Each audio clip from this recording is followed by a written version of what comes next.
آل India Muslim personal لا board کے president مولانا خالد سیف اللہ صاحب نے بھی اور بزرگوں نے سب نے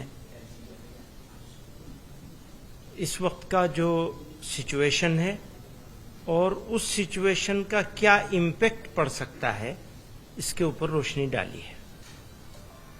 مجھے کچھ کہنے کی ضرورت نہیں تھی لیکن حکم ہوا ہے تو میں دو باتیں کہنا چاہتا ہوں.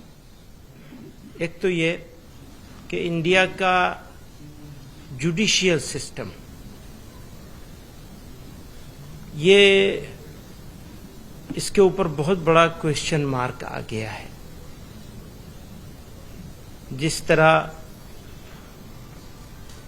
ون سائیڈڈ طریقے سے یک طرفہ طور پر جاتے جاتے اسی سے سمجھا جا سکتا ہے پھر ان کو انعامات بھی مل جائیں گے. جاتے جاتے کا کیا ہوگا؟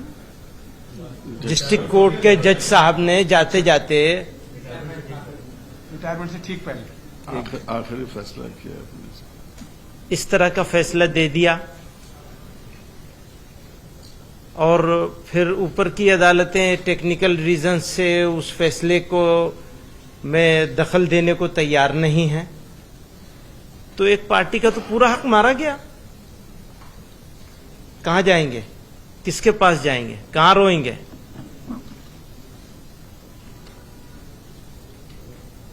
تو آپ لوگوں کو اسی لیے بلایا ہے، تکلیف دی ہے. اور جب ابھی یہاں بھی ملک میں ہاں بتائیے، پریس کلب والے کہتے ہیں کہ نہیں اس سبجیکٹ کے اوپر آپ بات نہیں کر سکتے، تو کون سے سبجیکٹ پہ ہم بات کریں گے؟ وہ سبجیکٹ کیا ہوگا جس کے اوپر ہم بات کر سکتے ہیں اور وہ سبجیکٹ کیا ہوگا جس پہ بات نہیں کر سکتے ہیں؟ اس کا فیصلہ بھی سبجیکٹ کے اوپر ہوگا. اگر ہمارے ساتھ کچھ معاملہ ہوا ہے تو ہم تو پریس کلب کے پاس ہی جائیں گے نا. کس کے پاس جائیں گے؟ وہاں بھی نہیں جا سکتے.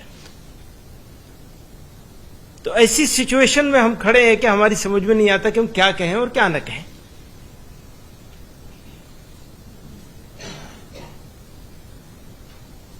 تو جیسا کہ اور سب لوگوں نے کہی وہ بات، میں اس کو سب کو دہرانا نہیں چاہتا ہوں، لیکن ان ساری باتوں کے ساتھ اتفاق کرتے ہوئے یہ کہنا چاہتا ہوں کہ بات اس حد تک نہ بڑھنی چاہیے جو خرابی کی طرف چلی جائے. خراب نہیں ہونے دینا چاہیے.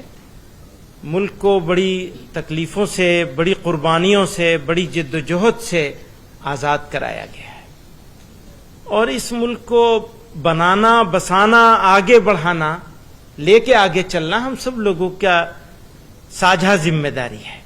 اس ساجھا ذمہ داری میں ابھی ہم لوگ تو بھاری ہیں، بلکہ اگر یہ کہا جائے تو بالکل غلط نہیں ہوگا کہ دشمن ہے، دشمنوں جیسا سلوک کیا جا رہا ہے. ڈیمونائز کر دیا، بدنام کر دیا، رسوا کر دیا ہے، منہ دکھانے کے قابل نہیں ہے. ایسا کر دیا، بنا دیا ہے، اس میں آپ لوگوں کا بھی کچھ نہ کچھ ہاتھ ہے. سارا نہ صحیح جو شکا تو آپ سے بھی ہو گیا. تو انصاف اور انصاف کے تقاضے اس کو باقی رکھنا سب کی ذمہ داری ہے. لاٹھی اور بھینس نہیں ہونی چاہیے، جس کی لاٹھی اس کی بھینس، یہ نہیں ہونا چاہیے. یہ جنگل راج ہے، یاد رکھیے گا. لاٹھی اور بھینس کا قانون اگر چلے گا تو لاٹھی ہاتھ بدلتی ہے، اس کو دھیان رکھیے گا. تو اچھا کرنا ہے اور مل جل کے کرنا ہے، یہی کہنا چاہتے ہیں. بہت بہت شکریہ.